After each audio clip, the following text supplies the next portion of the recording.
university. They are quite rigorous. They're quite intense in terms of like making sure you do well academically and you really understand the subject matter. And when I compared it to my friends who went to different universities, they have told me before that their syllabus sometimes is not as difficult as what they see I'm learning. So in that regard, it does seem like Cambridge, at least, it has more difficult syllabus in a way, but in a way they're trying to get you to understand not just like the applications of what you're learning, but also like the theory behind it and like the real subject like matter and even the experiments that were used to identify these scientific discoveries, you know. So in that sense, they're a very academic university, very good at making you think beyond just like what you're learning, you know, like not just about the subject matter, but how did it come about? What were the circumstances of the time and like what sort of led to that discovery? Well, I think that the education system at Oxbridge, as you described it, is super interesting because it goes a level beyond, you know, just academics, right? I think that's something that maybe our audience here today would be interested in when they're applying to universities. So QS, what about you? I think I agree. Oh, sorry. I agree with Amzar. Like I did some research before applying to Cambridge, and like a lot of people be like, there are a lot of hands-on research done by the students and academics in Cambridge, and their lectures would usually revolve around them. So this really sparks my interest to apply to like this like Cambridge particularly. And also like in Cambridge, there's like this small group supervision. It's like a small tutoring program. And yeah, it's like basically where you can share your ideas with your course mate, and also like we have like a basically like a tutor, and it's like a very small group supervision. So it's quite similar to like a one-to-one tutoring program. So yeah, you just like get to share your idea and learn from others and just like, you know, learn what you're interested in. Mm-hmm. So basically, you really loved the class system there, where it was more one-to-one. It was really personal, so it's easier to study like that, right? Yeah. Mm-hmm. Emeline, any different perspective on this? Pretty much the same. I did some research beforehand as well, found out about the collegiate system, which basically means like they're clustered into little colleges. And you usually have, I'm not sure about like the logistics, but I think you have like lectures together with the rest of the college, or was it, I don't know. So my experience was you have lectures with all the other colleges for your course. Yeah, but you get the supervisions and the tutorials, right? Like you get it within your own college normally. And then that's what QS was talking about, where it's like for one supervisor, so it's either a professor, a lecturer, or a PhD student. They only have like 2 or 3 students max to supervise. So it's like, it's very focused help. You know, you basically get your own tutor for each subject. Wow, I love how personalized the system there is, especially when you describe it to be that way. It sounds really interesting. So I guess that's enough about the background. Let's get into the application process, because I'm pretty sure our audience here today, they're trying to think, oh, how do I apply and how do I get there? So let's start with the A to Z step-to-step process. Maybe Emeline, since you were involved in the application process quite recently, could you tell us the step-by-step application process as you remember it? Okay, so the first step is to remember all the deadlines. So the Oxbridge deadline is a lot earlier than most of the other like UCAS, other like applications you are submitting in UCAS. So usually it's like mid-October, usually the 15th of October, but I'm not sure if it varies from year to year. So you have to submit your UCAS application, which basically includes your personal details, your personal statement, onto the website, and your school will probably support this. And oftentimes your school will have an even earlier deadline. So a more realistic time for you to like actually write your personal statement would probably be during the summer break, and you usually have to submit it by September.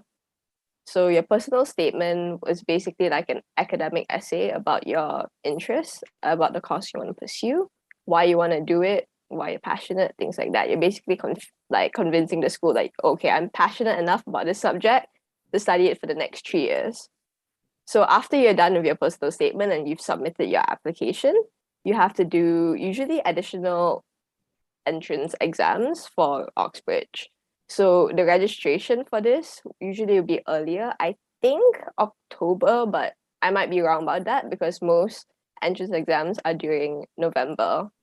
So you'll have to sit for those exams, and if you get shortlisted, you will have to sit for an interview usually around December. I'm not sure about Cambridge, but Oxford on some years, I think this year they're having the option to actually fly into Oxford if that's what you want. You can do it in person or you can have the interview over Skype. All right, so got it. Deadline's super important. Personal statement, gotta get it down right. And also exam interviews. That's the application process, is it? Yeah, and the entrance exams. And the entrance exams. Yeah. So what would you say would be like, the key event, like the most important event in this entire application process? Well, I think it's somehow similar to Emeline in the case of like applying to Cambridge.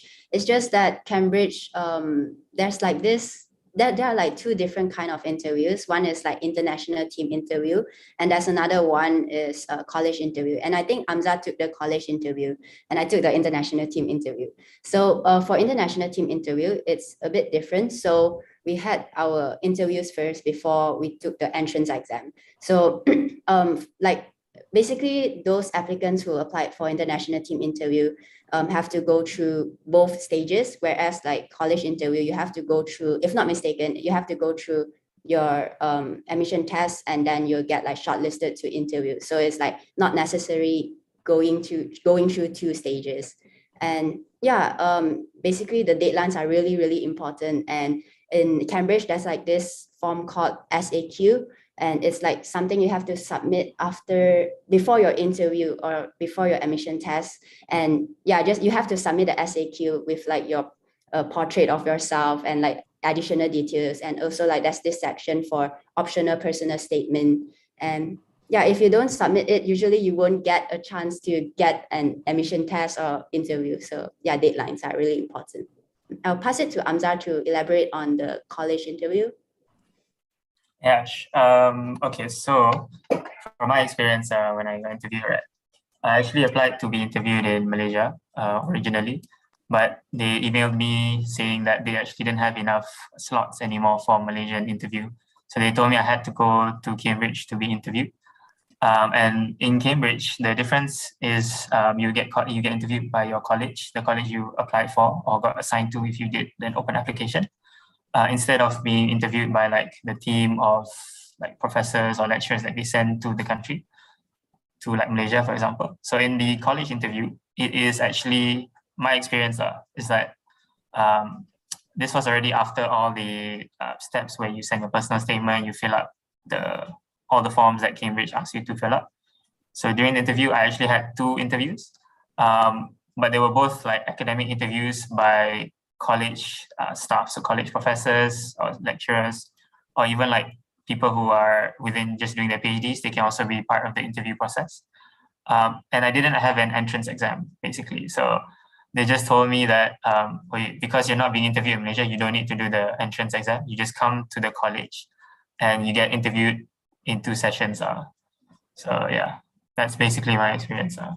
Yeah. Oh, and also like to add on to that is like I think college interview lasts longer than international team interview, because my interview, it lasted for 35 minutes and it's more technical rather than like out of the box questions and not that general questions. And right, Amzar, I believe yours is more like general and technical questions, is it? For me, yeah, it was actually quite long. Each interview was at least 30 minutes, I think, if I'm not mistaken. And then I think one was a bit longer. But for me, I didn't actually get that many general questions. I think maybe if you did a social sciences course or even psychology, you may get one that's a bit more abstract. But I think for my experience, my interviews were actually very technical.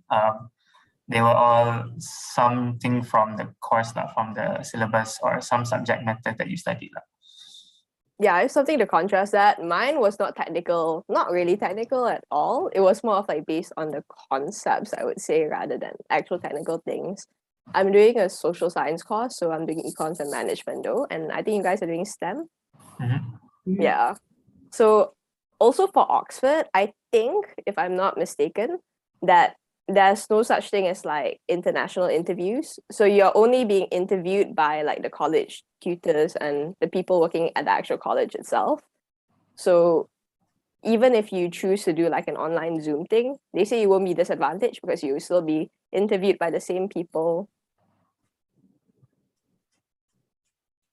Interesting to know how there's so many different ways of applying to Oxbridge. No, not really applying. It's more of like the interviews are like different, right? For different sort of courses. So thank you so much to each of you for explaining the process for like what you went through. So can you explain the admission tests that were required? Emeline, since you go to Oxford now, what were the admission tests that were required for your course? Okay, so for my course, I had to do the thinking skills assessment, the TSA, and I only had to do section 1 of that. So you can see what like admissions test you have to do on your course page. So the TSA was basically like a 50 question paper, and it was multiple choice, so it wasn't that bad. And it was like, but they had 5 options, so that was quite trippy. It was basically like an IQ test, but like elevated. That's the only way I can describe it. QS, for Cambridge, is it something different or is it something similar to the admission tests in Oxford? Well, I think it's somehow similar. In my case, I'm pursuing engineering, so I have to take this test called Engineering Admission Test or something, short for ENGAA, ENGAA. And yeah, there's like 2 sessions to it, each 1 hour. So basically 2 papers, each 1 hour, and it's like a back-to-back paper. And it's very tiring because it's all about mental calculation and racing with your time, because there for the first paper there are like 40 questions and multiple choice questions as well, and the options varies from like 4 options to even like 5 or 6 options, and you can't use your calculator throughout the whole admission test. And most of the time people can't finish the paper, and it's like 40 questions in 1 hour, and the second paper is 20 questions in 1 hour, but then it's more at once, but also you can use your calculators. And yeah, it's somehow similar to what Emeline has said, admission tests. And yeah, basically Oxford and Cambridge, the admission tests are like somewhere this around the same time. So yeah, it just like everyone sits together but with different papers. But yeah, and I think Amzar, you don't have an admission test, right? Oh, but I did do practice tests lah. It's Ah, very No. I remember struggling with the questions, and you really can't complete the whole paper in an hour. It's not enough time. I think it's so crazy how you guys went through that, the entire process of, admissions test, which is honestly super hard. It's Oxbridge admission test and you have to beat the time. So honestly, congratulations to all of you. Super smart people. I salute, serious. Anyways, QS, I remember you saying that you're on conditional offer right now. Can I know like the conditions to your offer? Well, okay. So I took further mathematics, physics, and chemistry, and I completed my mathematics in like AS. That means, but it's like an A levels like mathematics, but I finished it in my AS level. And so my conditional offer is A star, A star, A in further math, physics, chemistry in any order. So they didn't take mathematics into consideration, although they know that like I've gotten my result. So yeah, that's my conditional offer. Emeline, for Oxford, what was your conditional offer? My offer is A star AA. I used to actually take further math, but after they said I didn't need it, I decided to stop it, even though I already learned the whole syllabus. Maybe I should have taken it. But yeah, I think Oxford sets lower grade requirements than Cambridge because like they actually set what they put on their website, even if you take more subjects. So if you take like 4 subjects and the website says AAA, your requirement is going to be AAA. Amza, do you remember about your conditional offer? Yeah, I do actually. It was 3 A stars and 1 A. So I remember when I got the offer at the time, I was actually very scared because I thought, oh my God, I have to get 3 A stars. And 1 A is like, so I had to keep all 4 subjects. I couldn't drop anything. And it was a surprise because actually on the website, they said the typical offer for natural sciences was 1 A star and 2 As. So when I got the offer, I was like, oh my God. Apply for Oxford, guys. I Yeah. think Oxford sets a lot lower grade like requirements. Mhm. Understandable. But at the end of the day, all of you achieved your goals, achieved your Amza, you achieved your 3 A star, 1 A. Or did you get like 4 A star? I actually got 4 A stars. Whoa! Oh my gosh, Crazy. congratulations. So you basically hit your target and more. You definitely deserve to like go to Cambridge. Um, okay, so done with like the technical parts of your offer. So what are the key requirements in your application, i.e. exam results? Is it like the same answer as, the previous question? I think it's somehow similar. Just like do well in your exam and like be consistent with your results and just do your best.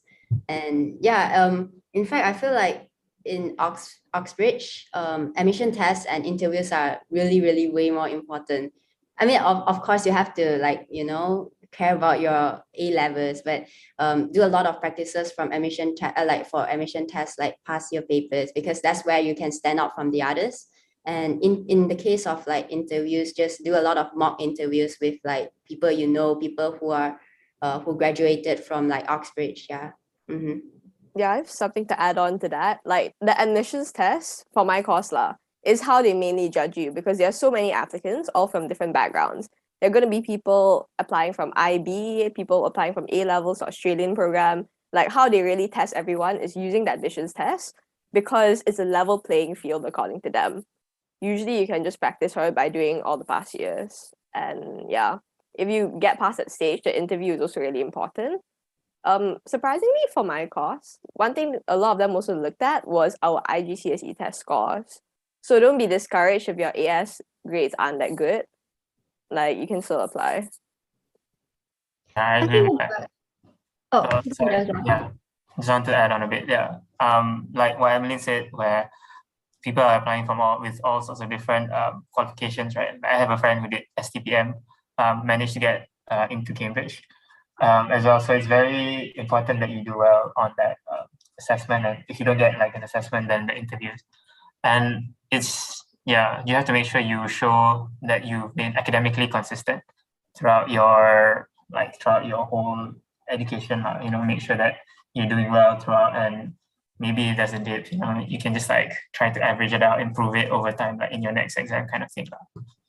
But don't worry, they don't take your tracking, so they don't take your internal school grades. Yes, that one is okay. Thank God. I think it's super inspiring how anybody from any type of pre-U path can get into Oxbridge. So thank you for clarifying that. But since you guys mentioned like not that A levels is in the end of it, or your major exams is in the end of it, and it's more towards application and all. Let's talk about personal statements, essays, right? Can you describe the format of a really good essay, and what are the important elements that you should include in your personal statement? I think like it's really important to tell the readers your passion, show your passion, and why do you want to pursue the course. It's really important to keep stating like different reasons as to why you want to pursue this course. And I would say like focus mainly on those extra core curriculums that back up to your interest, your passion. For example, like how do I say this? Like okay, so in my personal statement, I wrote about joining this competition. It's called Global Space Design Challenge, and basically it's like that our aim was to build a settlement on Mercury. It's like proposing, you have to come up with a proposal. So I mentioned about how this challenge actually brought up my interest to pursue engineering because of how like I started using this computer aided design to design a robot to use it on the settlement. And like computer aided design is something that's very useful in engineering. And I think I would say that try to focus more on those extracurriculars that would actually back up your passion, as I had mentioned before. And yeah, just passion, a lot of passion in it. What about Emeline and Amzar? What do you guys think? Okay, I can add on a bit to that. So your personal statement is supposed to be really academic in nature. So if you're applying to unis like Oxbridge, LSE, Imperial, UCL, they are really research intensive unis. So they prefer it if you write more about academics. Like for example, Oxbridge completely excludes anything that's not academic. So anything you write about debate, like that's not going to be like taken into account in your actual work. Any of your ECAs, for example, if you play the violin, that's not going to be taken into account. So people usually recommend for more research intensive universities a blend of like 80% academic. So it's about your course, your passion, why you're interested, how you got into it. And like Qi Shean mentioned, your supercurriculars. So activities that you did somewhat related to your course, or if you can, as long as you can link it back to your course, which basically prove how you're like passionate and how you've already taken more steps towards like doing it. You can talk about things like essay competitions. And I think a way to spruce up your personal statement is not just talk about like, oh, I did this, I did this competition, but talk about how it improved your understanding and like how research for this. You can talk about the research you did leading up to your essay and things like that. That's what I did. So you can just continue elaborating on it. So it's like you're expanding on the theme, if that makes sense. Understand. So since QS and Emeline, they sort of like both have differing perspectives on, making a good essay. QS talks about like more towards like the passionate side, and Emeline is talking more of like the academic side. I need you to be like the tiebreaker. Like, what do you think? That's a tough question because I haven't seen my personal statement in many years. I would say, what did I write about? I think it was mostly, I did blend both. So in a way, I did remember talking about my course, my academics, how like parts of the course that I'm interested in, as well as like also mentioning like the passion side where it come across as like, I've done things before which sort of tie in. So like any sort of extra curriculars that I did. Like I remember I joined a competition for, I think it was called like Mighty Minds Challenge or something. And yeah, that sort of thing, like if you can find a way to tie it into the course you are applying for, I think that's very helpful. Like it will show that, and not only to like Oxbridge, but to all the other universities you're applying for, that this course is something you're interested in, you're keen to learn more about it. So like I remember when I applied for natural sciences, my personal statement was not about natural sciences. It was actually about biochemistry. So I knew that because Cambridge doesn't have like a specific biochemistry course you can apply to, but all other universities in the UK, and they have biochemistry instead of like a general science course. So since you only send one personal statement to like 5 universities, right? You had to sort of like try and accommodate for both, but at the same time, you need to be more focused on one course. I remember I had a senior as well who applied to Oxford for, I think it was like PPE, politics, philosophy, and economics. But for other universities, he actually applied for accounting. So I think like in Warwick, he applied for accounting, for LSE, he applied for economics. And he tried to sort of like split his personal statement, which I think it didn't help him because he actually got interviewed by Oxford. But I remember that he did really well in his interview. I remember him telling me that he had a great interview session. I think that he could tell the interviewers liked him. But I think it was probably his personal statement, because it was a bit split between accounting and economics, that it kind of affected his chances. Like they looked at it and thought that he wasn't focused enough maybe. So that was one of the things that about personal statement that I remember. It's just like try to make it focus, even though like some universities have a different course than what you want to, you should still try to make it so that it's close enough to that course. And like, it's like you have to make sure your personal statement sounds like you're sure of what you need to do. Okay, got it. So key takeaway here is to sort of balance everything out, like be passionate, but also include more academic oriented details into your essay. So now that we're kind of done with the essay part, what about the interviews? Because I hear that Oxford and Cambridge, they have like this, they're pretty famous for their unique questions. So if you can remember, what were the most memorable ones that they asked you during your interview? Okay, I I don't think think I can I say. need to jog my memory first. You guys yeah. can go ahead. I don't think I can say it because I signed a waiver saying that they will like retract my offer or something if I say what they said. But like, I don't think, like, if I had to go back in time to give myself advice on what to like say during the interview, I just tell myself to just calm down because there's like nothing else I can do. Well, I think in my case, I think I did sign something as well, but I would say to focus more, like if you are applying for engineering in Cambridge, focus more on graph sketching. And I think it like the interviewers always ask you about graph sketching and all kinds of graph sketching, like I think I got y equals to cos 4x or something. I can't really like, say out the questions, but it's like a combination of sine and cos. And yeah, just like I feel like it's really important to know your foundation in my case, like physics and mathematics, because I'm applying to I'm applying for engineering, right? So know your foundations in like in physics and mathematics, and how you can apply the knowledge you've gained throughout your years, throughout your learning years, and apply it in that particular interview. For example, like that's like this unique question, like that is like something that I've never seen, and how I applied it, how I use my knowledge, my previous knowledge, and apply it in that particular questions. And also like just it's really important to think out loud and tell the interviewer what you are thinking about.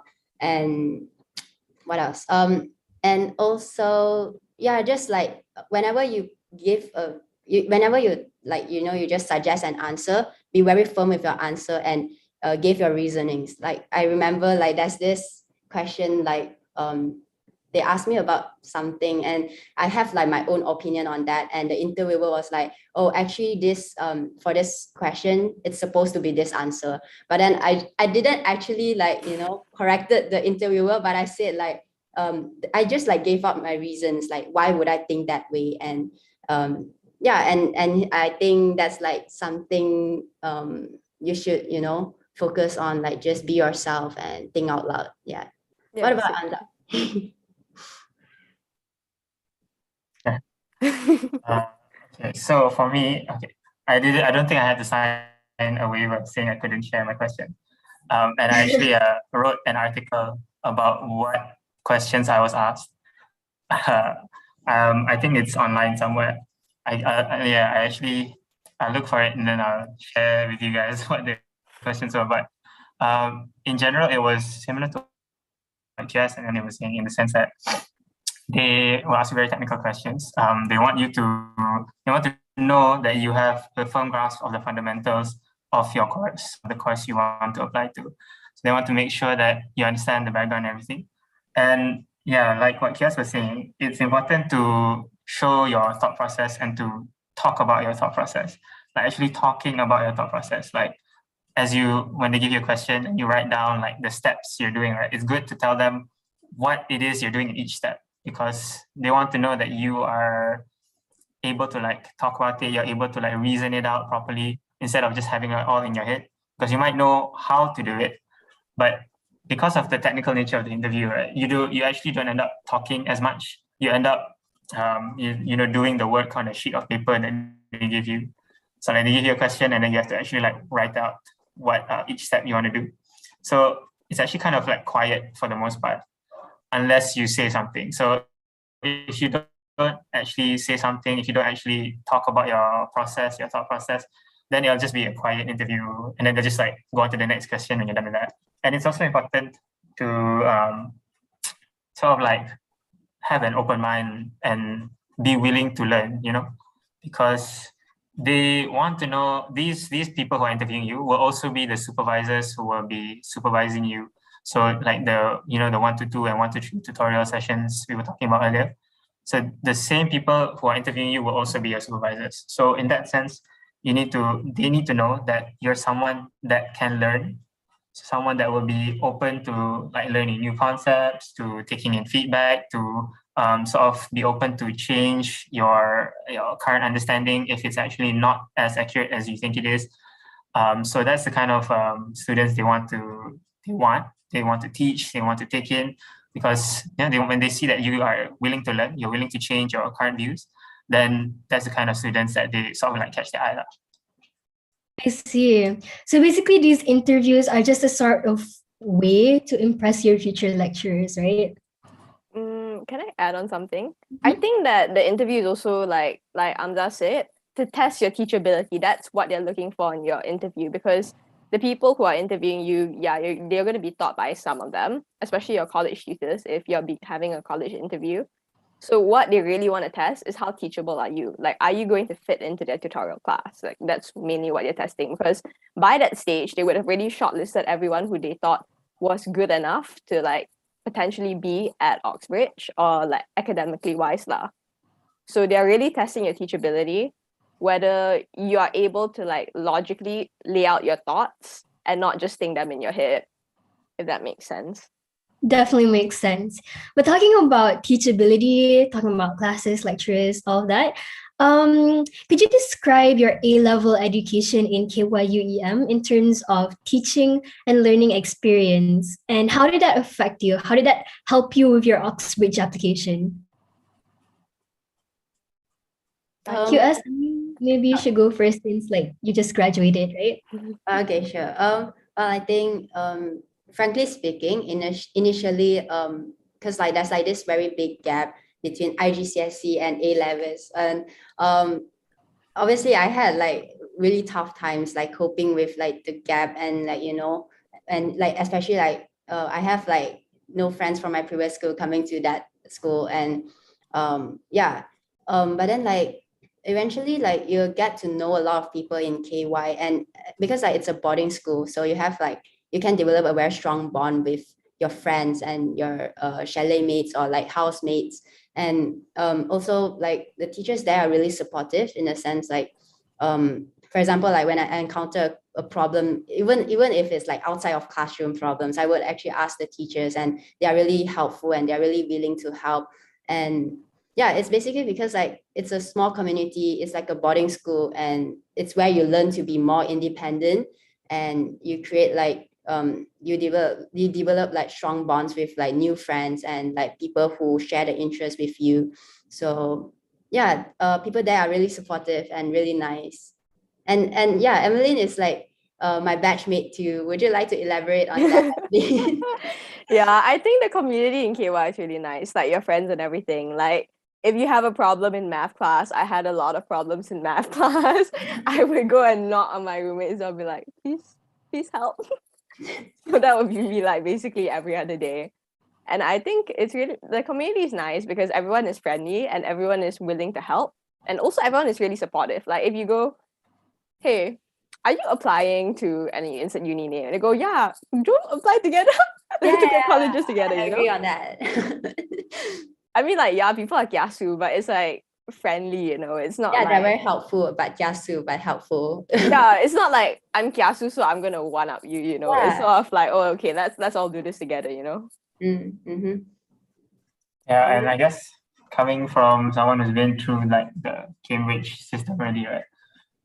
My experience, what was really helpful was actually that, in a way, like, because KYU is actually like out of town. It's kind of like disconnected from KL and like happening places, right? So I think something that helped was the fact that you could focus, you know, you could focus on like academics, and because in Cambridge, like, there's a lot to learn, you know, like the syllabus is actually quite hard, and it does you need that sort of like independent motivation as well. Like definitely you can ask your friends and everything, your classmates for help, but there's quite a lot to learn, and because of that you end up like you need to have that like motivation internally. You have to be able to like tell yourself like, okay, I need to, there are these topics, these concepts I don't fully understand from the lectures today, and I need to like actually spend time learning it. And in university, essentially no one is actually keeping an eye on you.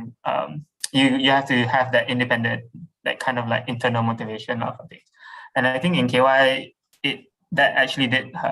There was a lot of like moments where you could just learn by yourself, and also if you wanted to learn with your friends, you could, and even if you wanted a teacher's help, you could, which is it sort of like built that internal motivation, the ability to like sit by yourself and think, okay, I need to focus on these concepts. There's definitely like in university, there's definitely time to enjoy as well. There's always time to hang out with friends and like just like go do stupid things together.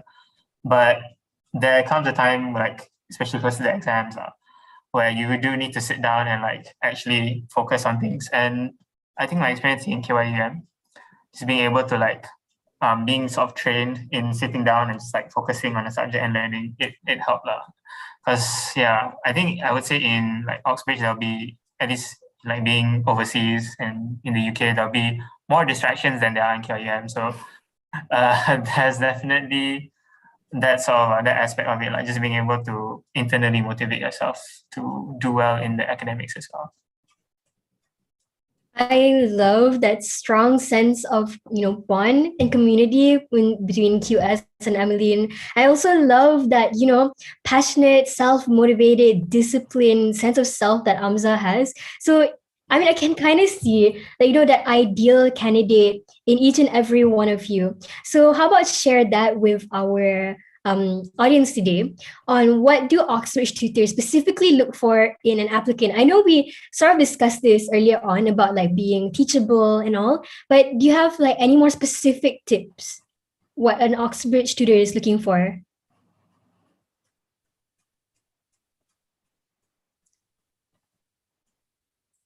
Maybe through an academic sense.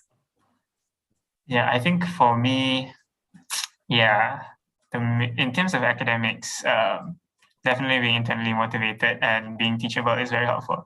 I guess another thing is like you have to, I think I mentioned this earlier, but you have to be open to change your views as well. And you have to be willing to learn, like to take in different information and like rethinking your theories. Because from my experience in doing a science degree at least, there were a lot of situations where you want to do an experiment and you kind of have your preconceived theory in mind. You kind of already have an idea of like, oh, what should the outcome be, right, of this experiment? But there are many instances where the outcome is, slightly different, or in fact, like completely different, like something you didn't expect at all.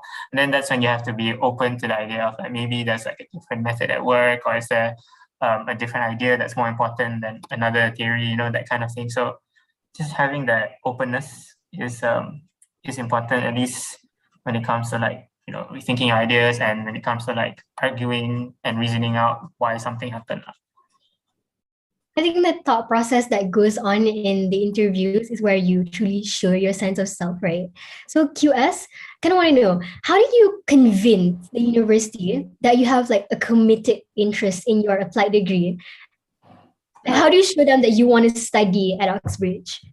I think it's just basically, as I had mentioned before, just like show your passion, like why, just keep asking yourself why. And I think just like all those little facets in life that made you want to pursue that particular course, and just mention it to your personal statement. And if you have like a general interview, like if like you got to ask a question like why us, or like why this course, then you just like mention about your passion. And I really believe in like passion, so like just go with your passion. And I think that's it. I love how passionate you are, QS. I can like really hear it from the way you bring yourself, the way you answer the questions. Love it.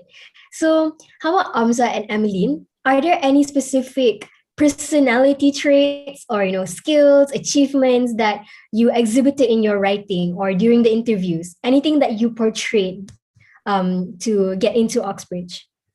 I mean, I think one thing I tried to portray was that.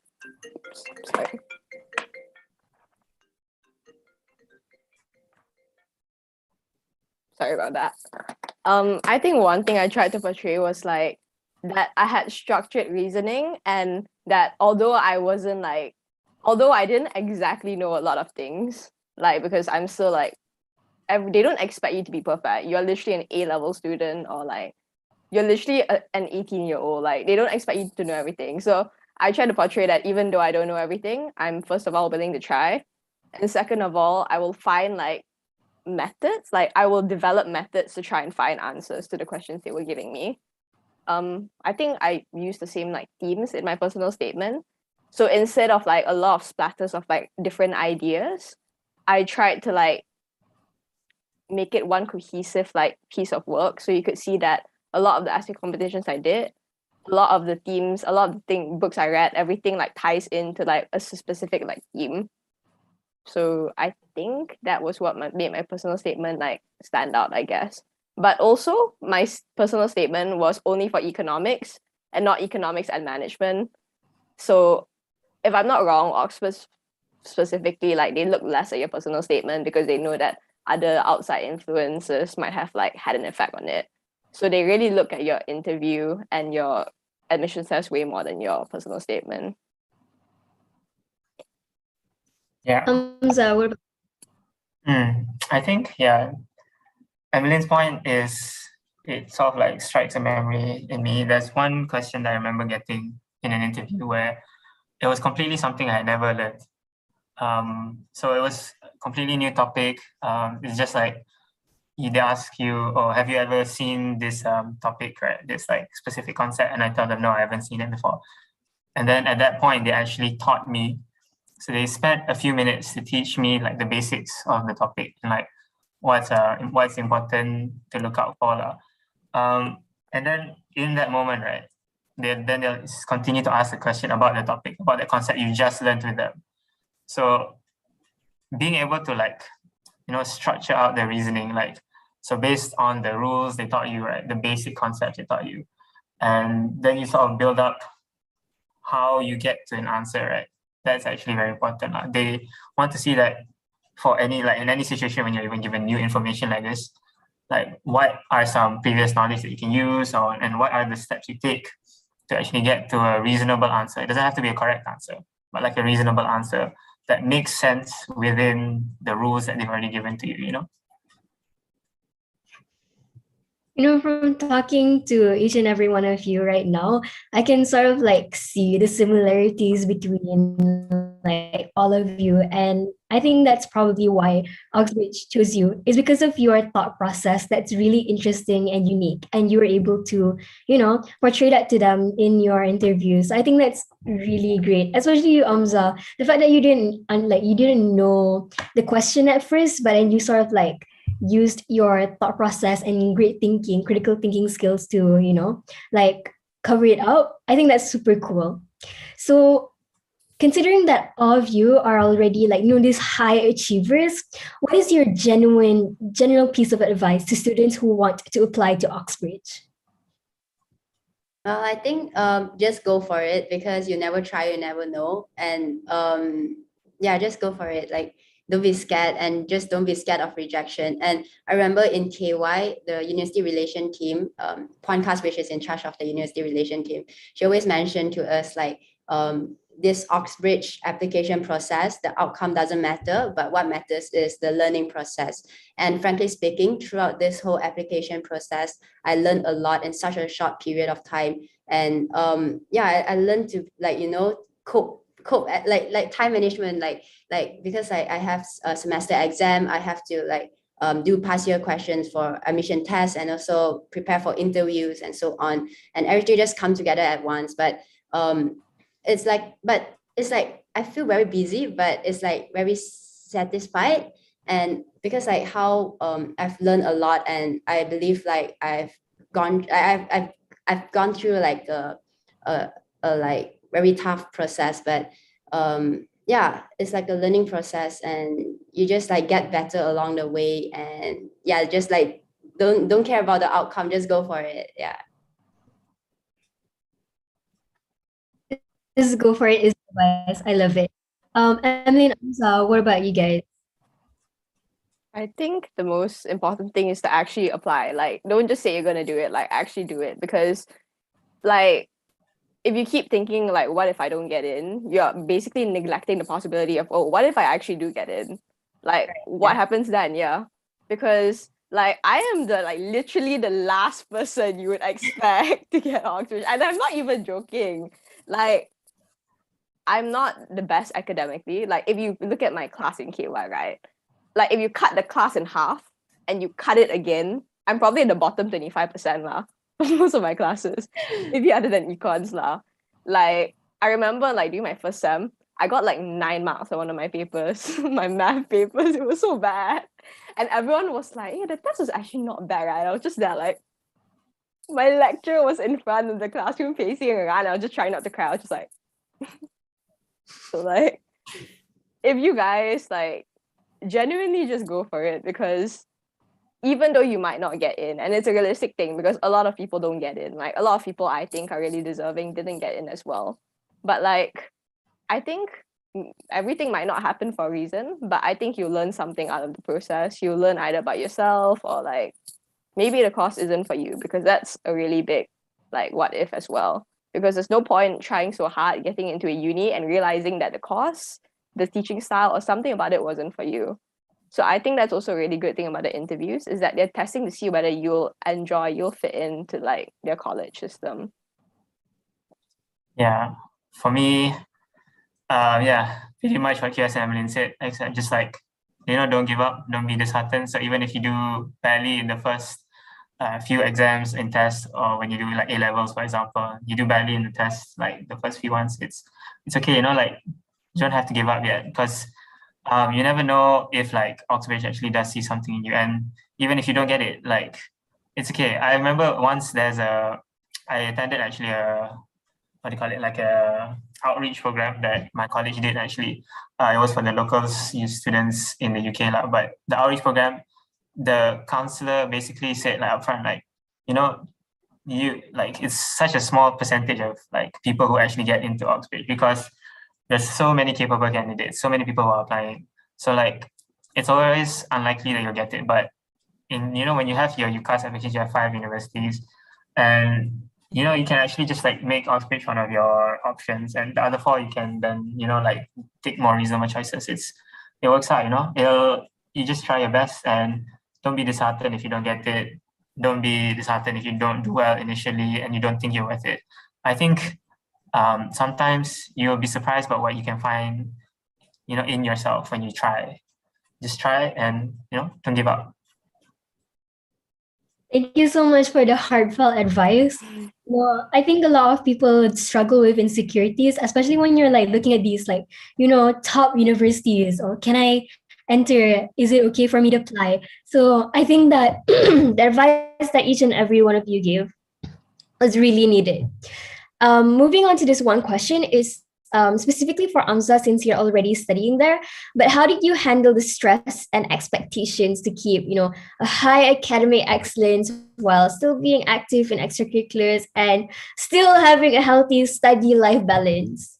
Yeah. I say it was hard. That was a lot of things I had to do in university. I actually joined in a lot of extracurriculars because I have so much fun just playing sports and also joining different clubs. And I remember I did actually get like poorly in the first year, because I was too excited joining a bunch of different, like I joined like frisbee, rugby, football, badminton at some point. So it was just fun, because in Oxbridge, they have this like the collegiate system, right? It also applies to like different sports. What I mean by that is, like for football, you can play against other colleges, so you can like represent your college, and they have like this weekly matches with all the other colleges, and it's really fun because like in other universities, you essentially only have to be good enough to represent your university, and maybe if your university has like lower teams, then you can represent that. But like it's actually like less likely that you'll get a chance to play on a frequent basis. So I spent like a lot of time having fun like my first year. It was with all these extracurriculars and everything. I think it was only in like the second and third years that I actually like kind of like had to remind myself that this is a a very academic university. Like there's a lot of like concepts and things that you really need to spend time to learn, to understand properly. And I think for me, what helped was like spending a lot of time with in study groups with my friends, because I think in my first year it was just like enjoying myself, and then I come home, I come back to my room and it's like, oh, I'm so tired already from the day. I just sleep. And then I realized that okay, in later years, I have all these course mates and my college mates as well. So I decided like, come on guys, we have to like spend some time studying. So I think maybe I'm a bit of an extrovert in the sense that I do enjoy like having people around me. So I changed that sort of extrovertedness into like these study groups, and then we'd have like lunch together. So for me it was that sort of study group mentality, working together, helping each other out, especially because like, people when they learn something, they have like a different, like they ingest it differently, they might take different notes, for example, and they might see it in a way that actually help you out.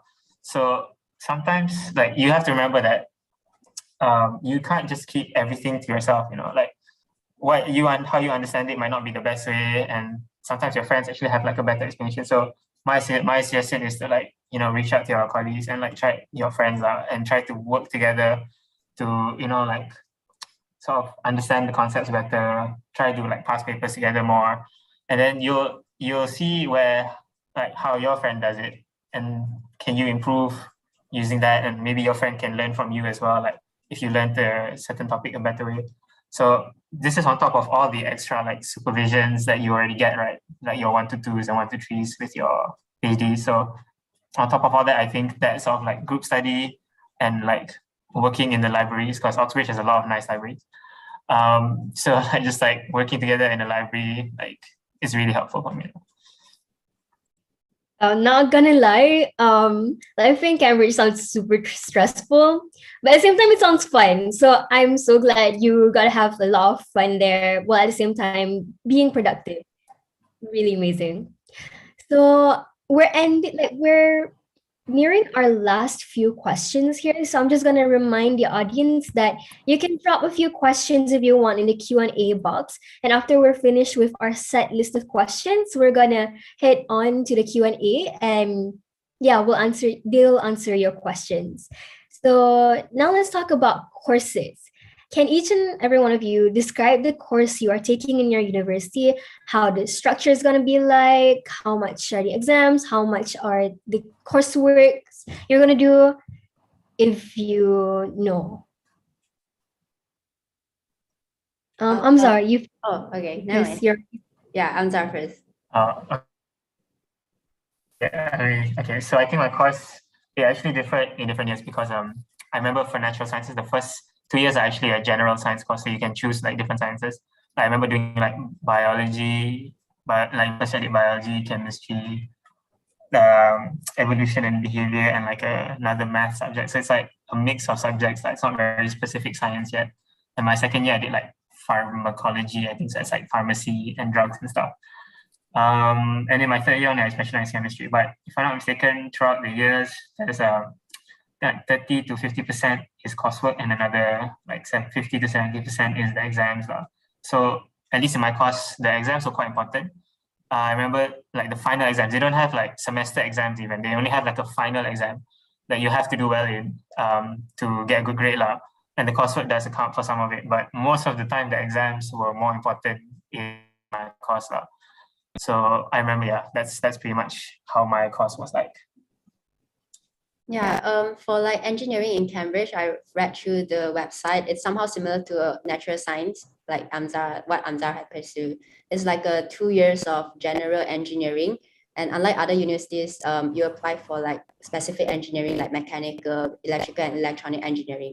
In Cambridge, you just apply to general engineering, and it's like 2 years general engineering. And in the third year and fourth year, you specialize in the field, the major that you are interested in. So yeah, Cambridge is quite, I think Oxford too, is like quite different in the sense like you get to expose yourself to different kinds of engineering before you specialize in that particular major. Yeah.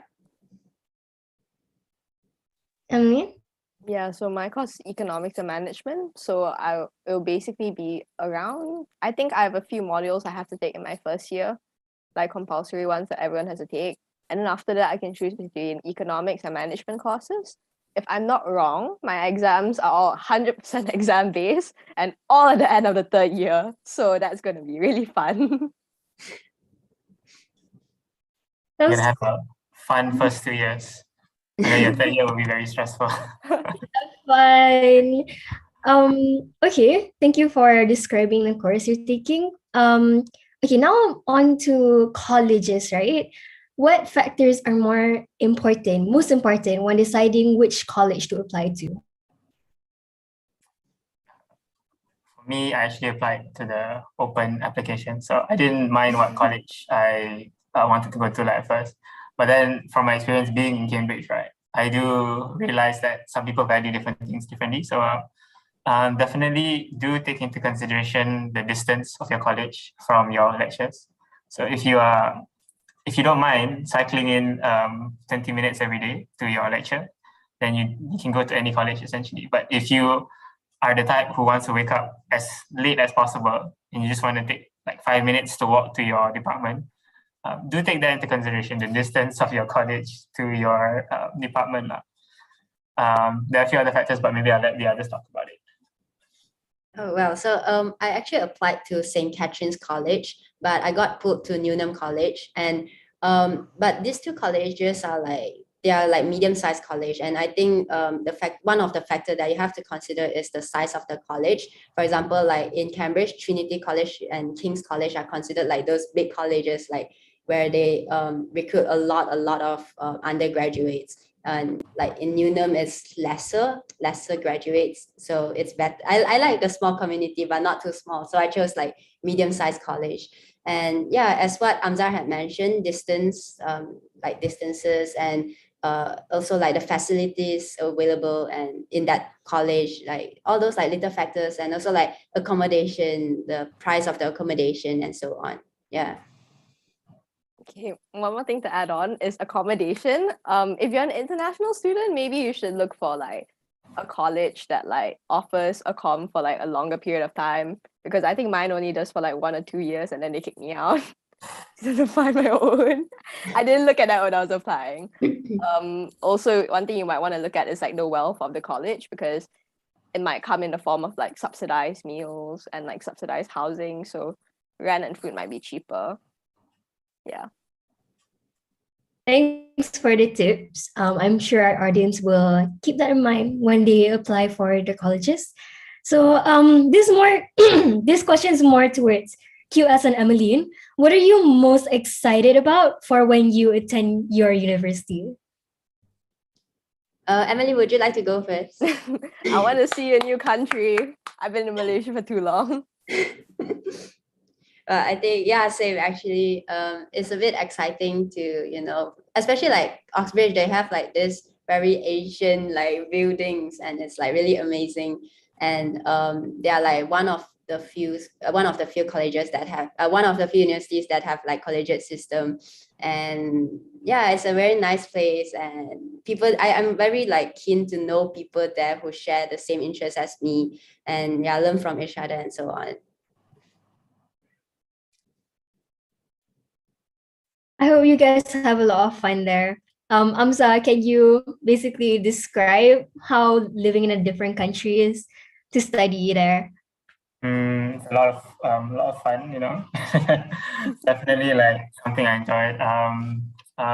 There's a lot of pressures also that you have to like work out by yourself. Like for Emeline's case, especially if you need to find accommodation, then that's when like things become like you have to think a bit more. You have to like find people. You have to reach out to people. But in general, it's quite fun. There are a lot of things that you can do. There's like, at least for me, I spend a lot of time like traveling as well outside of term lah.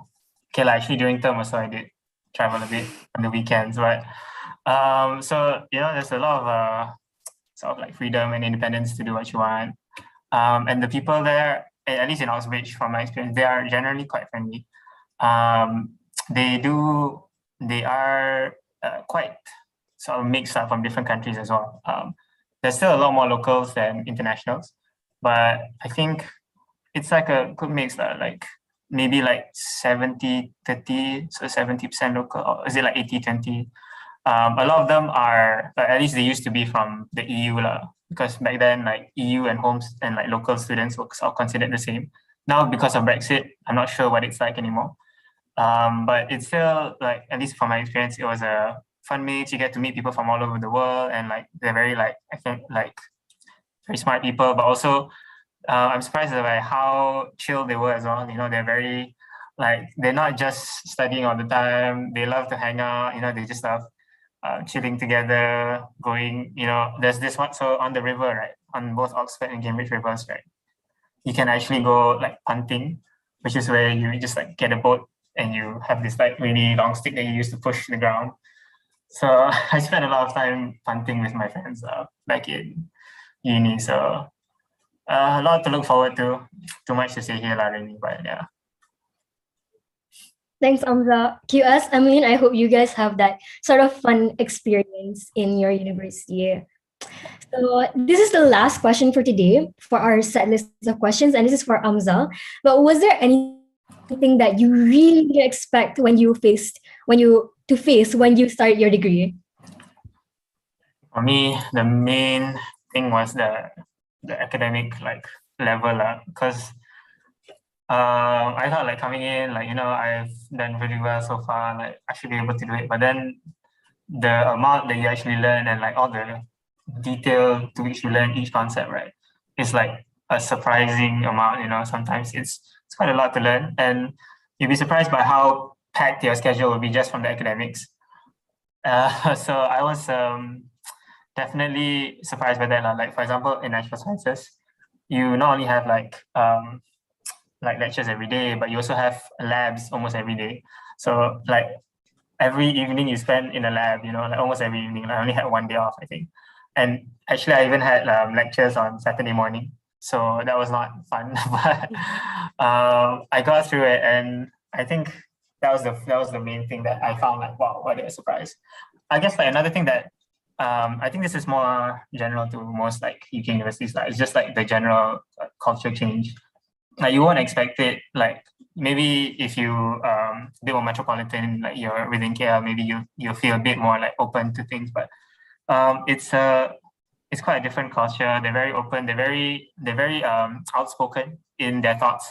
So I think like, yeah, I wasn't expecting that at first, like, because I was kind of used to, you know, like when I have the forum to say something, then I'll say something. But like typically, like when I'm just with my friends, some thoughts I think are better, like not, you don't really have to say it, like it doesn't really contribute. But some people, at least the people in I don't know if it's just the UK or Oxford for me, but they are quite outspoken. They just say their mind, and they're not afraid to like upset people. You know, they're actually quite they're quite willing to disagree with any opinion that you have, like, or that other people have. Compared to what I've noticed, like in like Malaysia and other, I guess, Asian cultures, even like the Asian internationals in Oxford, is that they are a bit more like reserved there in terms of like not upsetting people. You know, we do try to like keep the harmony, keep the peace. So that's something that I took some time to get used to, and it's an interesting experience. It's not like a real challenge, but it was definitely something that I needed time getting used to. Thank you so much for answering the question, Amza. I guess that means that we finished our questions for today. So let's go ahead and look at the Q&A box, because we have two questions here. Firstly, how did you do your research on your course? Any specific website or books that were helpful? Amza, since you're the one studying right now, maybe you can answer that question. So research on my course, I can't remember what research I did, to be honest. But I did use this one website, and also I contributed to this website. It's called Kolej lah. So I think I'll just type it in the chat box. Personally, it had like some previous experiences, previous interviews as well as like tips on personal statements, tips on the interviews, tips on just like general preparation. So that was something that helped. Besides that, I don't really remember what other resources I use. I think it's better for QS and Bin to answer. In the case of like engineering, there's like this very useful website. It's called I Want to Study Engineering. And basically there are a lot of questions related to like physics and mathematics. And I find that to be very useful. And I just did a lot of questions there. And like some even came out during the admission test. Yeah. I think I'll just also type it out and I'll find the website and copy the link and paste it in the chat. Yeah. Yeah, I think I asked around more than I did like research, because I found it kind of annoying. Like when you type it up, they give you like a description, but like the description is always the same. So like it doesn't really tell you anything about the course. So I asked a lot of seniors and I asked a lot of people like working in the fields that I was interested in working in the future, and like working backwards from that, like what course would make me like, I don't know, give me the opportunity to meet more people or to get into the field that I wanted to get into. And I worked backwards. All right, thank you so much for clearing that up. So we have one last question for today. Is it true that Oxbridge will drop out students who do not perform academically? And I think like 1% answering this question is enough. Yeah. I remember my friends who didn't do well academically. It's not like they got dropped out of the university instantly, but they went through a process. Can't remember what the process is. I think it's called interval or something, where it's like basically they give you a year off, so you don't have to study for a year, and then you come back after that year, and then you redo the same year that you didn't do well in. I think that's one of the. So it's either you redo the same year that you did badly in, or you actually just continue to the next year. But from my experience, no one has really been dropped like instantly from the university and like cut off straight. But the most that I've seen is that where it's you just get like dropped for a year, and then you come back in the next year to like continue your studies. So I guess this give you that year to sort of like relearn the topics and like maybe spend some time to like clear our thoughts. Maybe it's not the syllabus itself, or maybe it's just you are in a state where it's very difficult, like you're very stressed, maybe you had a lot of expectations on yourself, and when you didn't do well, you sort of like got in a state where you thought, oh, you're not good enough for the university. So I think that was the most, like they just like drop you for a year and then you can come back in the year after. Okay, wow, thank God. That kind of doesn't sound too scary. Like that 1 year off thing is quite okay. Like at least you don't get dropped out straight. At least I haven't had a case where that happened yet. Hopefully none doesn't happen to any of us. So since there aren't any more questions in the Q&A box, I guess this marks the end of our session today. Thank you so much, Amzar, QS, Emeline, for answering the questions with utmost honesty and being genuine with your advice, because I'm pretty sure our audience today will definitely be able to use your tips today. So to end today's session, I'd like to invite you, the audience, to follow Get Their Telegram to get stories about education, career pathways, and inspirational stories. So head on to t.me/gdare.co and follow, or you can also scan this QR code on the top of the screen to access our Telegram. And so I guess that's it for today. Thank you, everyone. Bye. Thank you. Thank you. Thanks, everyone.